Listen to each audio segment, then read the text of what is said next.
CDPs have become very popular recently, in part helping to solve the problems that CRMs have created for marketers. You want to make sure that the partner that you choose to work with has a robust CDP environment with a lot of data. You can create an environment where you're able to communicate to people in a cohesive and seamless way.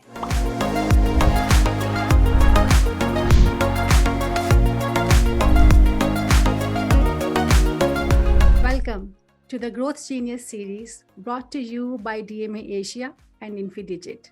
My name is Shelly and I'm your host. Today our guest speaker is Gretchen Littlefield, Chief Executive Officer of More. Gretchen holds nearly 3 decades of experience in marketing and business management. She is responsible for More's overall growth and strategic direction, a global leader in performance-driven marketing solutions focused on all facets of the consumer experience. Her professional achievements include being named a 2009 Rising Star by Marketing Edge and 2019 Silver Apple honoree by the Direct Marketing Club of New York. A very warm welcome, Gretchen. Thank you. Great. So, Gretchen, tell us about your professional journey, your current organization, and your role. Sure. So I got into the business nearly 30 years ago. And funny story, I actually applied for a job to work as a receptionist at an organization, and I was really bad on the phones. So they fired me from that role and said, "This is not for you. You're too awkward to answer the phones." And I was really sad over that because I thought, oh my gosh, my career is ending here. And that was actually a very positive thing because they put me into a group that was working with data and doing data entry and keying information. And in that environment, I started learning more about data, how to prepare files, basic data processing rules, and that evolved into a career for me and learning about modeling, how to target, and that was obviously very early days of our industry. I then moved to a company called Infidigit and spent 14 years there growing in my career and learning about data processing, modeling, cooperative data sets, and everything else involving data.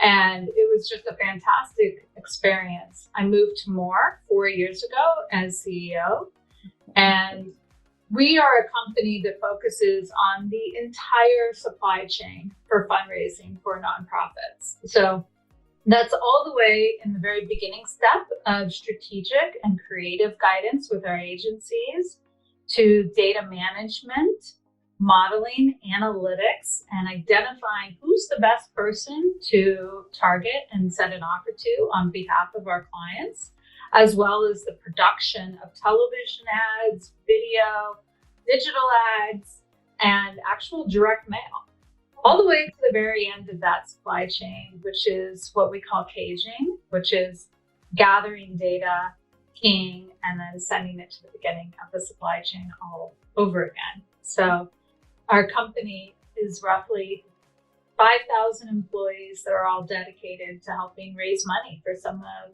the largest charities and nonprofits in the United States. Mm-hmm.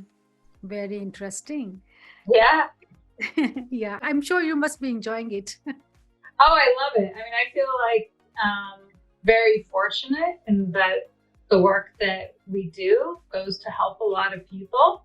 And our clients, when we help them raise money, what they do with that money brings a lot of social good all around the world and in all kinds of ways, to ending poverty, to helping veterans, to helping children get a better start in life, all kinds of wonderful things, which gives me a lot of personal fulfillment. So. I'm sure about that. So my next question is that there has been a rise of CDPs. Can you explain what is CDP, how it's different from DMPs, and why it's important for organizations? So CDPs have become very popular recently, in part helping to solve the problems that CRMs have created for marketers, which, CRMs are kind of slower. They tend to have very specific operational rules around how they're used. And many of our clients actually have anywhere from 4, 5, 6, sometimes even more than 10 CRMs in place, each of them with, their own use case for the department that they are serving. DMPs are traditionally using third-party data and cookies. They're sometimes less accurate. They're not as fast moving. In contrast, a CDP is typically in real time, and it's using a client's first-party data as well as sometimes third-party data. I think of it as being in an environment where you're able to integrate lots of different data sources in real time and activate that data as quickly as possible. Okay. So what type of customer data marketers can integrate into CDPs? Well, really any kind of data. So like the best case example is a marketer that has lots of different sources of data that are siloed, and they're trying to figure out how do they get a 360 view of a customer across a lot of different platforms, right? So typically someone has an eCRM, they'll have a CRM for maybe their publications, another CRM. They'll have another CRM for a different use case. The ideal situation is being able to warehouse that data across all of those different CRMs or lots of different data platforms that they may have, consume it in one environment and match it down to an identity of one or a record of one. So if you think you've got Shelly on this database here and Shelly on that database, and then you've got her on another database over here, as well as some other third-party source of data that you're using. It's like one giant merge purge environment that never stops, that's unifying you down to one record across all of those data sources. And then in that environment, we're able to activate it much faster.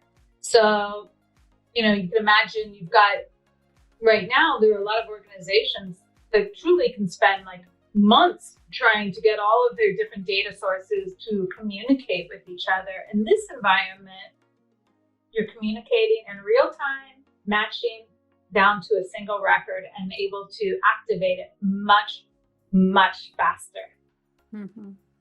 It's really data unification is the way to think of it. Great. So I'm also wondering that are there any barriers to achieving a single customer view? There are.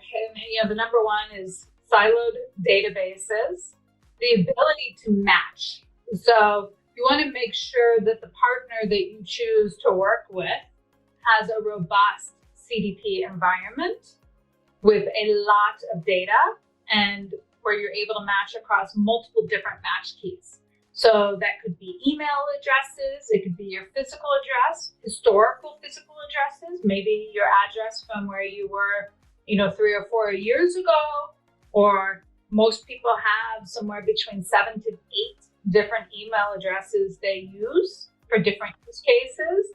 Having all of those email addresses connected to each other down to one level, as well as phone numbers and cell phone numbers. Those are also match keys for identified. So it's having enough data and match keys available that you're able to consolidate that data down to a single record. Wow, that's great. So another question which comes to my mind is that how can you optimize a customer lifecycle management with CDP?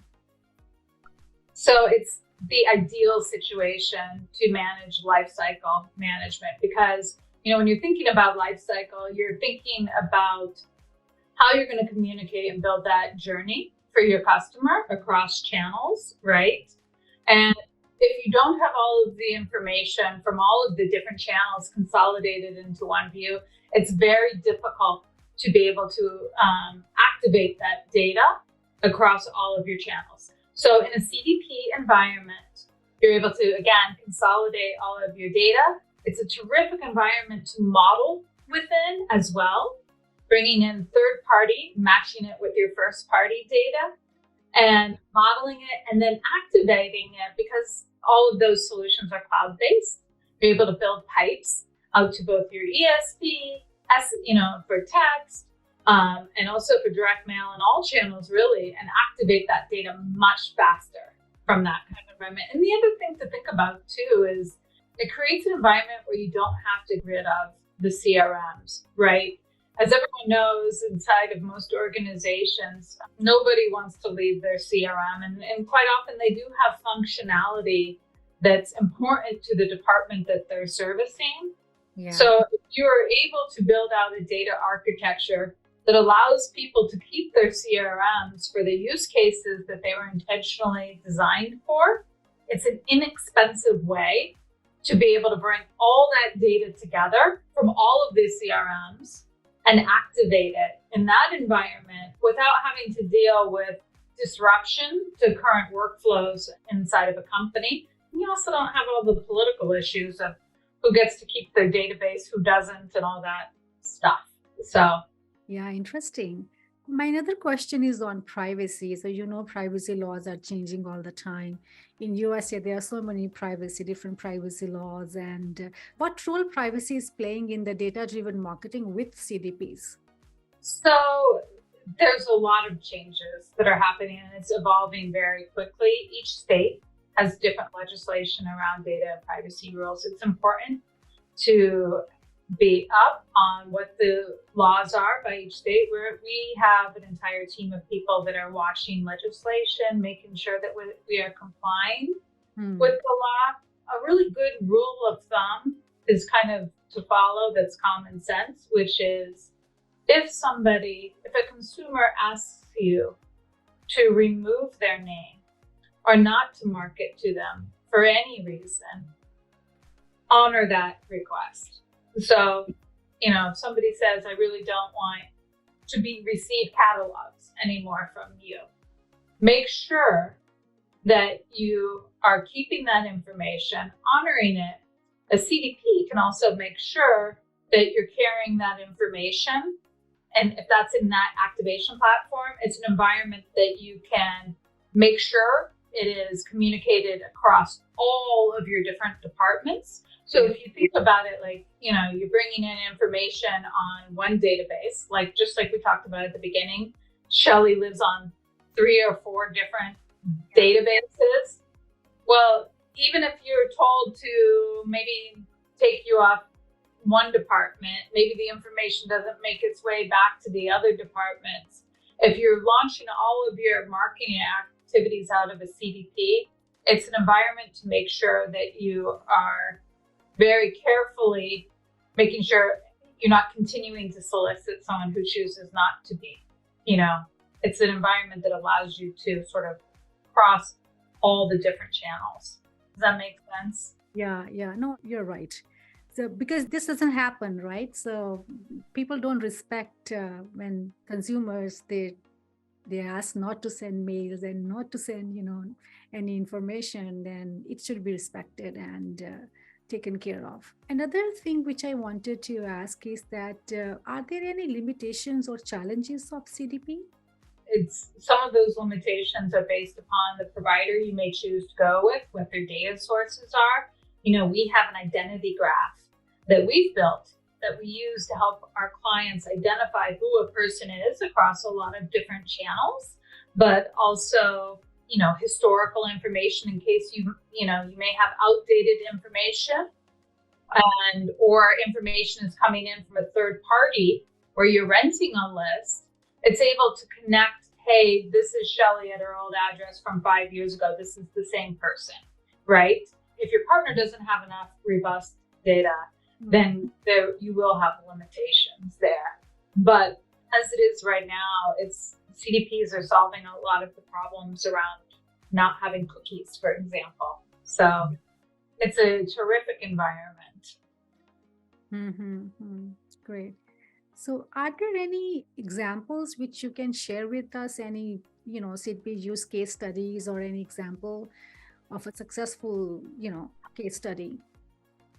Sure. For Save the Children, When the war in Ukraine first started, it was putting millions of children at risk. And Save the Children, which is an organization that we work with, asked, they wanted to launch a connected television campaign, which connected television is video that is sent, data driven, to an individual or a household directly into their television, their smart TV. And we were able to identify people that we thought were likely to give for this type of campaign. They raised a whole lot of money within our CDP environment, using our data and being able to target people on television as well as in the mail very, very quickly. So the great thing about like a CDP is that it allows you to create almost like a surround sound experience. So, you imagine your customer they're opening the mail, they're seeing, the ad there. They're also seeing your ads on television. It's being directed just to them, and on, email and display. So everywhere they go, they have a cohesive experience where they're getting relevant information about you that's targeted to them specifically. And to Save the Children, they raised millions of dollars using this type of strategy. For marketing, being able to target people in a way that's relevant to them is probably one of the most important things you can do, but also being able to reach people just everywhere that they're going to go with that relevant data and, relevant content is super important. Yeah. And with CDP, you can do that, right? It's awesome. It's Oh, really amazing. yeah. I mean, you can create an environment where you're able to communicate to people in a cohesive and seamless way. So imagine you're able to tell your customers as a marketer that give them a vision for who you are across every single channel. And then as they're responding to you, again, you're able to respond back in a cohesive way. That's what a CDP does. It's awesome. It's great. So, Yeah. what are the top 3 local and global trends which you are seeing in your industry or data-driven marketing? So I would say the first is omni-channel marketing, that again, being able to speak to customers in a way that's completely, across every channel, and it lists response in all of those channels when you are using all of them. So if you're using direct mail and you're doing connected television, it will actually lift the response of both when you're doing both. So that, again, surround sound experience is a trend. The typical 3 Vs, which are volume, velocity, and variety, with velocity being the most important right now, the speed in which you're able to use data and respond to people. Someone takes an action online or they're in market at that particular moment, how quickly you're able to respond to them is extremely important. And the variety of data that people are ingesting now and using is extremely important. At one time, it was just, single channel. Now people are ingesting data from all channels, but in all different ways. And then also modeling into new audiences of prospective customers that may have historically not been reached before. So, and I'm sure you've seen how in ads and in marketing, how people are starting to sort of open the lens as to the type of people that are being featured in ads.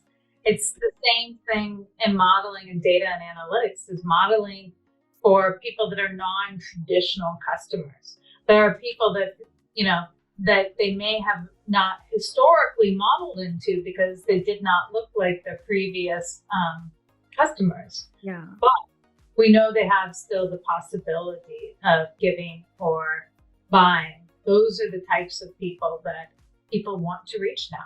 And it's growth. It's an amazing thing. The audience of people that you can market to is growing in a way that I've never seen before. It's super exciting. Very interesting. So, looking at these trends, what the marketers should do in the horizon of 2 to 5 years or the near future? Personalization is going to become really important. And I think people are going to start as marketers are becoming more advanced in how they're targeting people with different offers, consumers are going to expect that the ads they receive are going to be personalized to them and also make sense, right? So you don't want to market, certain products to people when they don't make any sense for their life stage, right? So that level of personalization, but also relevancy is going to become increasingly important. And consumers will expect that companies and any marketer really knows something about them and is marketing to them in an appropriate way that's logical. Data hygiene is going to be, which sounds like it's not a particularly advanced thing that's been around for a long time, is going to become increasingly important, and being able to keep information up to date. Yeah. And then integration is probably the single greatest opportunity, which is bringing together siloed sets of data, integrating them, and delivering the same sort of creative and content regardless of channel. One of the things, and I know it sounds like I'm, continuing to talk about this integration and surround sound and how important it is, but what happens right now is that when programs are not integrated, you'll see an organization communicate differently based on the channel. And it's because there are databases that are not speaking to each other and departments that are siloed within an organization. And if you're speaking to consumers in one way in direct mail and a completely different way in the tone and the creative and the offer online, it's going to start to feel disjointed to customers. So this integrating data sets, but overall strategy of how you communicate and building out a journey for how you're going to communicate to somebody so it's logical is going to become something that's not a nice to have, but a necessity. And if you don't do it, customers will feel like something is strange, when you're communicating in different ways to them.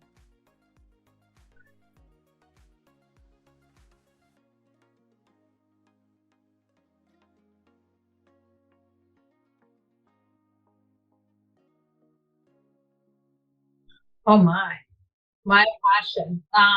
Separate from data, I have a passion for philanthropy and giving back. It's been a big part of my life and my family life as well, and politics as well. That's the sport I love more than anything else. And I think, I'm very fortunate in that my job allows me to follow those passions. So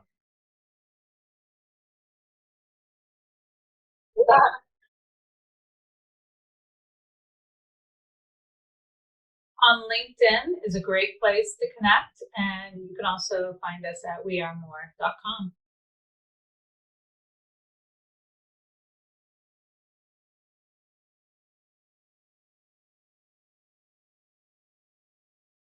Thank you. Talk to you later. Bye.